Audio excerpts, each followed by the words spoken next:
رمضان المبارک کا اختتام ہونے کو ہے اور ہم نے روزے رکھے اور جتنے بھی ہم نے روزے رکھے اور عبادات کی، اللہ پاک نے اس کا ایک خاص مقصد بیان فرمایا اور وہ ہمارے علم میں ہے۔ ہم یہ آیت کریمہ سنتے رہتے ہیں کہ اللہ پاک نے فرمایا کہ اے ایمان والو، کتب علیکم الصیام کما کتب علی الذین من قبلکم، تم پر بھی اے مسلمانوں، اے مومنوں، تم پر بھی روزے فرض اسی طرح کیے گئے ہیں جس طرح پہلی امتوں پر کیے گئے۔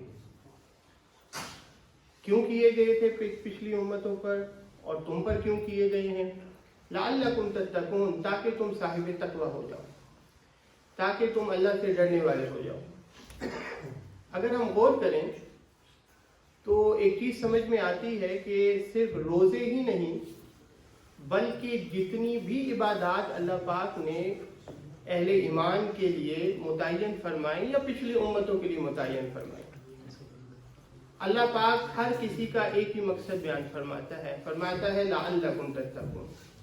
مثال کے طور پر آپ سورہ بقرہ کی ابتدا میں اگر دیکھیں تو اللہ پاک نے فرمایا یا ایھا الناس اعبدوا ربکم الذی خلقکم والذین من قبلکم، فرمایا اے لوگوں اپنے اس رب کی عبادت کرو جس نے تمہیں بھی تخلیق کیا اور تم سے پہلے جو ہو گزرے ان کو بھی تخلیق کیا۔ کیوں عبادت کرو؟ لعلکم تتقون، تاکہ تم صاحب تقوی ہو جاؤ۔ اب صاحب تقوی ایک طرف ہو گیا کہ یہ ساری عبادات اس لیے تمہارے لیے متعین کی ہیں، اللہ کو عبادت کی ضرورت نہیں ہے، یعنی اللہ کو کہ ہم اس کی عبادت کریں، اللہ کو اس کی ضرورت نہیں ہے۔ تو یہ عبادات ہماری زندگی میں اللہ پاک نے کیوں فرض کی؟ اس وجہ سے کی تاکہ ہم صاحب تقوی ہو جائیں۔ اور صاحب تقوی ہم کب ہوتے ہیں؟ یہ بڑی کمال بات ہے کہ انسان جب مسلمان ہوتا ہے اسی لمحے وہ صاحب تقوی ہو جاتا ہے، یعنی صاحب تقوی ہونے کے لیے کوئی ولی ہونے کی ضرورت نہیں ہے۔ بچہ جیسے ہی بالغ ہوتا ہے اسی لمحے وہ ولی ہو جاتا ہے، اسی لمحے وہ صاحب تقوی ہو جاتا ہے۔ اب وہ کیونکہ صاحب تقوی اس کو ایز اے گفٹ اللہ پاک نے عطا فرما دیا، اب اس تقوی کو مینٹین رکھنے کے لیے اللہ پاک نے یہ عبادات جو ہیں وہ ہمارے اوپر فرض کی۔ روزے رکھنے سے کیا ہوگا کہ وہ جو تم مسلمان ہوتے ہی یا بالغ ہوتے ہی صاحب تقوی ہوئے تھے اور اس کے بعد زندگی کے جھنجھڑوں میں پڑ گئے اور اس تقوی کے لیول سے تم نیچے آ گئے، اس کو مینٹین رکھنے کے لیے اگر تم سٹل صاحب تقوی ہو اور اگر اس سے نیچے آ گئے ہو تو دوبارہ اس کو پانے کے لیے تمہارے لیے یہ رمضان کا مہینہ رکھا ہے، اس میں روزے رکھ لو۔ تمہارے لیے ہم نے نماز کو فرض کیا ہے، 5 وقت کی نماز پڑھ لیا کرو۔ اگر پیسہ اتنا تمہیں عطا ہو جائے تو پھر حج کا موقع آئے تو ایک بار زندگی میں حج بھی کر لیا کرو۔ ہر سال جو ہے زکوٰۃ دیتے رہا کرو، کیونکہ انسان کی ایک جبلت ہے، اس کی فطرت ہے، اس کے پاس جتنا زیادہ پیسہ آتا ہے اتنا ہی وہ کنجوس ہوتا چلا جاتا ہے۔ جی یعنی میں آپ کو صحیح بات بتاؤں، آپ خود اس کو کریں گے، میں نے اپنی زندگی میں ایسے لوگ دیکھے، کیونکہ ہماری فیلڈ ہے تو علامہ صاحب اس کی تعریف کریں گے، تو وہ لوگ جو میں نے دیکھا کہ نئے نئے آئے پاکستان سے، باہر کے ملکوں میں آئے اور اسٹرگل لائف کو کر رہے تھے، جاب لگ رہی ہے نہیں لگ رہی ہے، تھوڑا بہت کما رہے ہیں، لیکن وہ ریگولر مسجد کو کچھ نہ کچھ دیتے رہتے ہیں، وقت بھی دیتے ہیں۔ اور میں نے دیکھا کہ جب وہ سیٹ ہو جاتے ہیں، ان کی لائف جو ہے ماشاءاللہ وہ کمانے لگ جاتے ہیں، وہ ملینز میں ہو جاتے ہیں، پھر وہ ریگولیرٹی نہیں رہتی۔ اور انسان یہ نہیں سمجھتا کہ وہ سمجھتا ہے کہ میں پہلے فار ایگزامپل 100 یورو دیتا تھا اور اب اللہ نے مجھے دے دیا ہے، مثال کے طور پر پہلے میرے پاس 1000 یورو تھا تو اس میں سے 100 میں دیتا تھا، اور اب مجھے اللہ نے ملین دے دیا ہے تو میں 1000 دیتا ہوں۔ وہ سمجھتا ہے کہ پہلے میں کم دیتا تھا اب میں زیادہ دیتا ہوں۔ نہیں، پہلے وہ 100 میں سے 10واں حصہ دیتا تھا۔ اللہ کے ہاں کوالٹی دیکھی جاتی ہے، کوانٹٹی نہیں دیکھی جاتی، اخلاص دیکھا جاتا ہے۔ اس لیے آقا علیہ السلام نے فرمایا کہ میرا ایک صحابی جو ہے نا، وہ اگر ایک رتی سونے کی اللہ کی راہ میں خرچ کرے، میرا صحابی، اور آنے والے وقت میں لوگ اوہد پہاڑ جتنا سونا خرچ کریں وہ پھر بھی میرے صحابی جتنا نہیں پہنچ سکتا، کیونکہ ان کے پاس جتنا تھا اس میں سے وہ سب کچھ لٹا دیتے تھے۔ حضرت عمر فاروق رضی اللہ تعالیٰ عنہ وہ ہمیشہ نیکیوں میں تو سابقوا الی مغفرۃ من ربکم، اللہ نے کہا نا کہ نیکیوں میں سبقت مقابلہ کیا کرو، تو حضرت عمر فاروق جو ہے ہمیشہ دیکھتے تھے کہ ہمیشہ ابو بکر جو ہے وہ بازی لے جاتا ہے۔ تو حالات ایسے آئے کہ دین کو جو ہے پیسے کی ضرورت تھی، آقا علیہ الصلوۃ والسلام نے اعلان فرما دیا، اور ابو بکر صدیق رضی اللہ تعالیٰ عنہ کے حالات اچھے نہیں تھے، اور ان دنوں عمر فاروق کے پاس دولت ابو بکر سے زیادہ تھی۔ انہوں نے کہا اس بار تو میں بازی لے جاؤں گا۔ یہ بڑی غور سے حضور دیکھیں ہمیں کیا معیار کیا فرما رہے ہیں، دے رہے ہیں۔ حضرت عمر فاروق آدھا سامان اپنا لے آئے، اور وہ سمجھے کہ حضور پوچھیں گے کیا دیا، تو میں کہوں گا حضور میں نے اتنا دیا۔ اور ابو بکر صدیق جو ہیں کوانٹٹی میں کم لے کر آئے، تو حضور نے بجائے اس کے کہ یہ سوال کرتے کہ عمر تم کتنا لائے ہو، تو وہ بتاتے میں اتنا لایا ہوں، اور ابو بکر سے پوچھتے، مثال کے طور پر عمر فاروق کہتے کہ حضور میں جو ہے 2000 یورو لائے ہوں، مثال لے لیں، اور ابو بکر تم کتنا لائے ہو، تو وہ کہتے جی میں 200 یورو لایا ہوں، لیکن حضور نے سوال ہی نہیں کیا۔ حضور نے فرمایا عمر تم کتنا چھوڑ کے آئے ہو، ابو بکر تم کتنا چھوڑ کے آئے ہو۔ یہ معیار ہے۔ تو یہ چیزیں ہماری زندگی میں، یہ میں اس وجہ سے بات کر دی کہ بعض اوقات یہ پھر ہماری پکڑ ہوتی ہے، کیونکہ آپ لوگوں کا قصور نہیں ہے، کیونکہ آپ کو پتہ ہی نہیں ہے، توجہ ہی نہیں ہے ان چیزوں کی۔ تو ہم یہ سمجھتے ہیں پہلے میں 10 یورو دیتا تھا، اب میں 100 یورو دیتا ہوں۔ آپ دیکھیں اس ٹائم اللہ نے آپ کو کتنا دیا ہوا تھا، اب کتنا دیا ہوا ہے، اس حساب سے آپ چلیں تو پتہ لگتا ہے۔ تو اصل چیز جو میں بتا رہا تھا آپ کو، تقویٰ کیا ہے؟ تقویٰ یہی ہے کہ آپ صاحب تقویٰ تھے تو 10واں حصہ دیتے تھے، یا 5واں حصہ دیتے تھے، یا چلے تیسرا حصہ دیتے تھے، صاحب تقویٰ تھے۔ اور اب جو اللہ نے آپ کو اتنا دے دیا، اب اس میں سے دیکھیں تو آپ 1% دے رہے ہیں، تو اس کا مطلب آپ تقوی سے نیچے آ گئے۔ اگر آپ کوانٹٹی کو دیکھیں تو زیادہ دے رہے ہیں، نہ نہ نہ نہ، اللہ پاک کوالٹی کو دیکھتا ہے۔ اور یہ جو میں نے آپ سے بات کہی کہ انسان جب مسلمان ہوتا ہے تو ہوتے ہی وہ صاحب تقویٰ ہو جاتا ہے، وہ ولی ہو جاتا ہے۔ جیسے ہم کہتے ہیں نا، جب کوئی مسلمان ہوتا ہے ہم اس کو کہتے ہیں کہ اب آپ جو ہیں آپ ایسے ہیں جیسے ابھی ماں نے آپ کو جنا ہے، آپ کو کوئی گناہ نہیں ہے۔ جب گناہ نہیں ہے تو ولی ہو گیا نا، صاحب تقویٰ ہو گیا۔ اگر ہم قرآن پڑھیں سورہ شعراء کو آپ اٹھا لیں تو کمال کی بات ہے کہ کفار کو جب انبیاء علیہ السلام خطاب فرماتے تھے، مثال کے طور پر حضرت نوح علیہ السلام کے حوالے سے فرمایا تھا پاک نے کہ اذ قال لهم اخوهم نوح الا تتقون، یعنی وہ ابھی غیر مسلم ہیں، وہ کافر ہیں، اور نوح علیہ السلام ان کو کیا فرما رہے ہیں کہ الا تتقون، کیا تم صاحب تقویٰ نہیں ہو سکتے؟ آپ حضرت ہود علیہ السلام کو لیں گے، وَإِلَىٰ عَادٍ أَخَاهُمْ هُودًا، ہود علیہ السلام کو دیکھیں تو انہوں نے بھی یہی کہا اذ قال لهم اخوهم هود الا تتقون، حضرت ہود علیہ السلام نے اپنی قوم کو کہا وہ کافر ہیں، الا تتقون، تم صاحب تقویٰ نہیں ہو سکتے۔ کیوں؟ کیونکہ جیسے ہی مسلمان ہوں گے اس کا ثمرہ یہ ملے گا کہ تم صاحب تقویٰ ہو جاؤ گے۔ حضرت صالح علیہ السلام نے بھی یہ فرمایا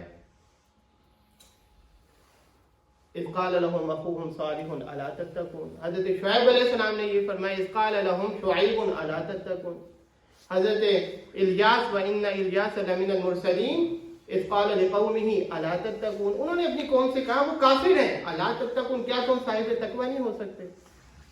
تو اس کا مطلب یہ ہے کہ یہ جو عبادات ہیں اور ہم سنتے رہتے ہیں کہ روزے اس لیے فرض کیے گئے تاکہ تم صاحب تقویٰ ہو جائے، مطلب یہ ہے کہ تم بلوغت کے بعد چونکہ مسلمان گھر میں پیدا ہوئے تھے یا بعد میں مسلمان ہوئے ہو تو اسی لمحے تم صاحب تقویٰ ہو گئے تھے۔ ابھی تک اگر اسی تقویٰ پر ہو تو روزے رکھ کے اس کو مینٹین رکھو، اگر اس سے نیچے آ گئے ہو تو روزے رکھ کے دوبارہ صاحب تقویٰ ہو جاؤ۔ اب اگلا سوال یہ ہے کہ صاحب تقویٰ کیا یہ بھی اصل مقصد ہے؟ ہمیں کیسے پتہ لگے گا کہ روزے رکھ کے ہم صاحب تقویٰ ہو گئے؟ یہ اصل چیز ہے۔ یعنی مقصد تو تھا روزے رکھنے کا، عبادت کرنے کا کہ ہم صاحب تقویٰ ہو جائیں، مہینہ روزے بھی رکھ لیے، تراویح بھی پڑھ لیں، عبادات بھی ہم نے پہلے جو نارمل ہم کرتے ہیں اس سے زیادہ کی. کیا ہمیں تقوی حاصل ہو گیا؟ اچھا اس کی علامت کیا ہے وہ بھی قرآن نے بیان فرمائی. ہم سمجھتے ہیں کہ شاید ہم نے روزے رکھ لیے, ہم یہ پھر اس کے بعد ذرا انالیسس نہیں کرتے کیا ہم نے تقوی حاصل کیا بھی یا نہیں کیا. نہیں, مقصد پورا ہوا یا نہیں ہوا. تقوی حاصل کر کے ہوگا کیا؟ تقوی حاصل کر کے یہ ہوگا کہ انسان اللہ پاک کا شکر گزار بندہ بن جائے گا. لن ينال الله لحومها ولا دماؤها ولكن يناله التقوى منكم. اللہ پاک نے فرمایا تم جو قربانیاں کرتے ہو اس کا گوشت, اس کا خون مجھ تک نہیں پہنچتا, مجھ تک تقوی پہنچتا ہے.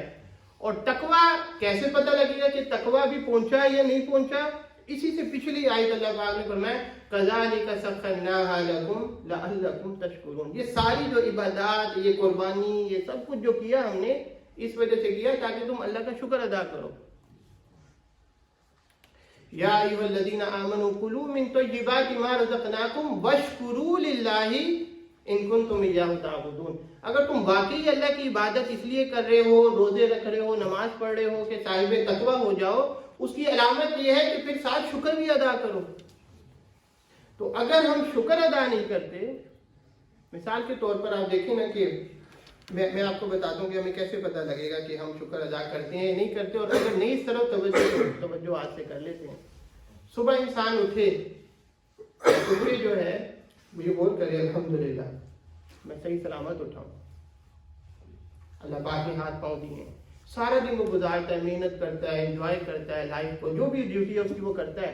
رات کو آ کے بیڈ پہ لیٹتا ہے, پتہ لگتا ہے بچے ماشاءاللہ صحیح سلامت اپنے اپنے بستر پر ہیں. کیا کبھی یہ چیزیں دھیان پورا دن گزار کے خیال گیا منہ سے الحمدللہ نکلا؟ اگر نکلا تو اس کا مطلب ہے کہ وہ روزے رکھنے کا فائدہ ہو رہا ہے. اور اگر وہی روٹین چل رہی ہے تو اس کا مطلب تقوی کا جو مقصد تھا کہ انسان اللہ کا شکر گزار بندہ بنے اس طرف توجہ نہیں ہے. اللہ نے تو ہمارے پہ اتنا احسان کیا, اتنی زیادہ جو چیزیں ہمارے لیے مشکل تھیں وہ ہمارے ہاتھ میں ہی نہیں تھیں. آپ کو اللہ نے ہاتھ دیا نا, آپ جو کرنا چاہیں آپ کریں, ٹھیک ہے. ٹانگیں دی ہیں, جہاں جانا چاہیں جائیں, زبان دی, ذہن دیا, سب کچھ دیا. لیکن سانس جو ہے نا وہ ہمارے کنٹرول میں نہیں دیا, وہ اپنے پاس رکھ لیا. کیوں؟ کہا کہ سارا دن تھکا ہوگا تو رات کو سونا بھی ہوگا, تو سانس کہاں کنٹرول کرتا پھرے گا, نیند صحیح نہیں آئے گی, تو چل تو آرام کر, میں سانس تیرا چلاتا رہتا ہوں. اللہ نے تو اتنا احسان کیا ہمارے لیے. کیا فرمایا؟ بس اس کا شکر ادا کرتے رہا کرو. اس لیے قرآن کی ابتدا ہی اللہ پاک نے یہاں سے فرمائی الحمدللہ رب العالمین. کبھی سوچا کہ الحمدللہ سے کیوں ابتدا فرمائی؟ اس وجہ سے کہ انسان کو پتہ ہی نہیں ہے کہ اس کے اندر کیا کیا چل رہا ہے.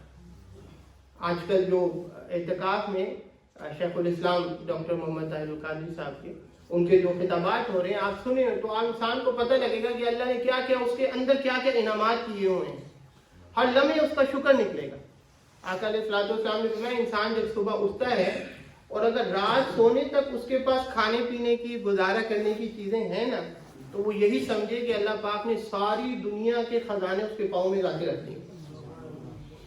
پتہ نہیں اگلے دن اٹھنا ہے یا نہیں اٹھنا. تو اس دن کا اللہ پاک نے تو سارا کچھ عطا کر دیا. تو اصل کیا ہے صاحب تقوی؟ عبادت کا مقصد کہ صاحب تقوی ہو جائے. اور صاحب تقوی ہم ہوئے یا نہیں ہوئے, ہمیں رمضان کا فائدہ ہوا یا نہیں ہوا, ہمیں نمازوں کا فائدہ ہو رہا ہے یا نہیں ہو رہا, اگر دن میں ایک بھی بار توجہ الحمدللہ دل سے نہ نکلے تو سمجھیں پھر فائدہ نہیں ہو رہا, ابھی مزید پریکٹس کی ضرورت ہے. تو یہ سارا خلاصہ ہے عبادت کا, چاہے وہ حج ہو, چاہے وہ نماز ہو, چاہے وہ روزہ ہو, چاہے وہ زکوٰۃ ہو. اور دیکھیں آپ قرآن پاک کی اب سورہ بقرہ کی ابتدا ہے, پہلا میسج ہے, تو اللہ پاک کیا فرما رہے ہیں؟ ذالک الف لام میم ذالک الکتاب لا ریب فیہ ھدی للمتقین. یہ تو قرآن جو ہے ہدایت ہے متقین کے لیے. متقین کون ہے؟ میں نے کہا متقی کوئی ولی نہیں ہوتا, ہر مسلمان متقی ہے جیسے ہی وہ بالغ ہوتا ہے یا مسلمان ہوتا ہے. اب ہدایت قرآن سے لینا چاہتے ہیں تو پھر عبادات کر کے اپنے آپ کو صاحب تقوی بنائیں, اللہ پاک قرآن سے سمندر عطا کرتا جائے. ہمارے استاد شیخ الازہر سید محمد طنطاوی رحمۃ اللہ علیہ اپنے وقت کے کتب تھے, تو وہ ہمیں تفسیر پڑھاتے تھے. تو ہر جمعے کو لیکچر ان کا ہوتا تھا, تو اکثر آ کے کہتے تھے بیٹا میں ساری وہ انہوں نے تفسیر لکھی ہوئی ہے, التفسیر الوسیع, شیخ الازہر تھے, مصر کے سب سے بڑے عالم آپ کہہ سکتے ہیں. تو اکثر خطاب کے دوران فرماتے تھے، لیکچر کے دوران کہتے بیٹا رات میں تیاری کر رہا تھا تو مجھے ایسا لگا یہ آیت میں نے زندگی میں پہلے کبھی پڑھی نہیں ہے، یہ آج ہی اتری ہے. یعنی اس سے اللہ ایک نئی چیز عطا فرما دیتا ہے. کیوں کہ انسان جب عبادت کرتا ہے اور اس عبادت کا اس کو فائدہ ہوتا ہے اور صاحب تقویٰ ہوتا ہے اور منازل طے کرتا جاتا ہے اپنے منصب کے مطابق، اللہ پاک مزید قرآن کی عطا فرماتا جاتا ہے. تو ہر لمحے اللہ کا شکر ادا کریں اور بس سمجھیں کہ جو عزت ہے وہ اللہ نے دی ہے جی، اور جو صحت ہے وہ اللہ نے دی ہے. ہم تو اس قابل نہیں تھے اور عاجزی کے ساتھ انسان رہے جی. وہ ایک لڑکا تھا، ایک طالب علم بننا چاہتا تھا اور 2 جگہ پہ درس ہو رہے تھے اور پریشان تھا کہ میں ادھر جاؤں اس استاد کے پاس جاؤں یا اس استاد کے پاس جاؤں. تو ایک ولی گزرے، وہ سمجھ گئے کہ پریشان ہے. کہا کیا ہوا؟ کہا جی سمجھ نہیں آ رہی، سیکھنا چاہتا ہوں کچھ سمجھ نہیں آ رہی، اس استاد کے پاس جاؤں یا اس استاد کے پاس جاؤں. انہوں نے اس کو ایک ٹوٹکا بتایا، کہ یہ ایکسپیریمنٹ کرو پتہ لگ جائے گا، جہاں دل پہ متعین آپ کا تسلی بخش ہو تو کر لیں.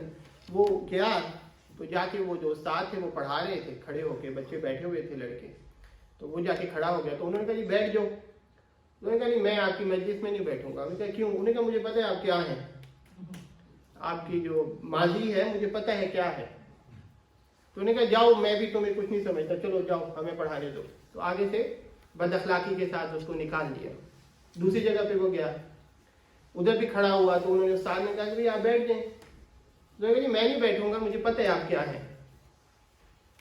تو انہوں نے کہا کہ کیا ہو؟ انہوں نے کہا مجھے پتہ ہے آپ کا ماضی کیا ہے، تو میں آپ کی مجلس میں کیوں بیٹھوں؟ تو وہ استاد اسی ٹائم بیٹھ کے رونے لگے. کہتے ہیں کہ لگتا ہے اللہ نے میرا کوئی راز، کوئی میری برائی اس پر کھول دی ہے.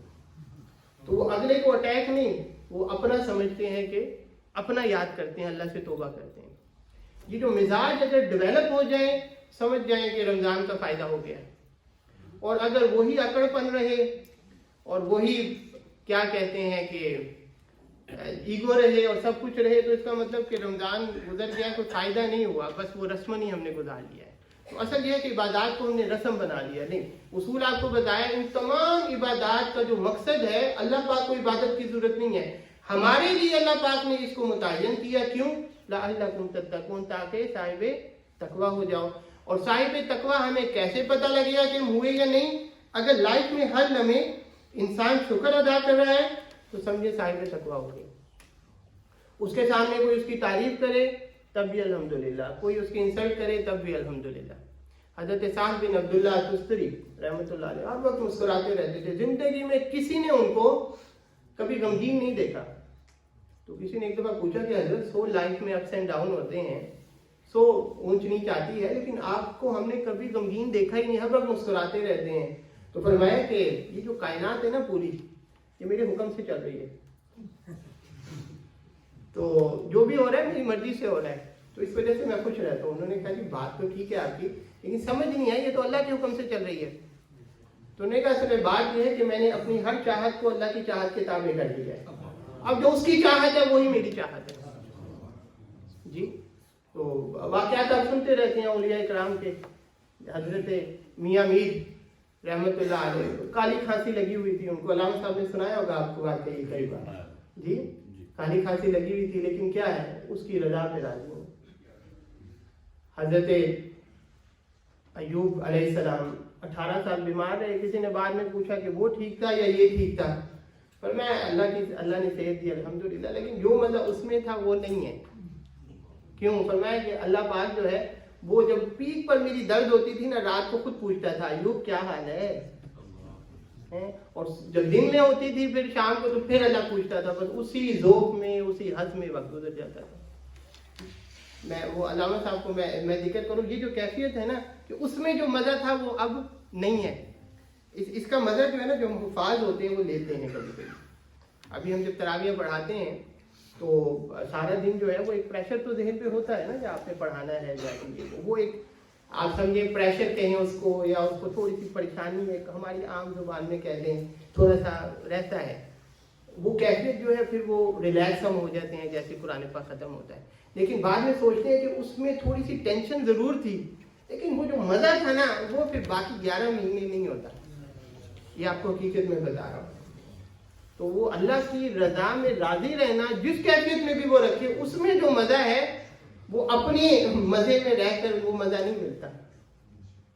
تو اللہ پاک جو ہے جو ہم نے سنا ہے اللہ پاک اس پہ عمل کرنے کی توفیق عطا فرمائے. وآخر دعوانا الحمدللہ رب العالمین.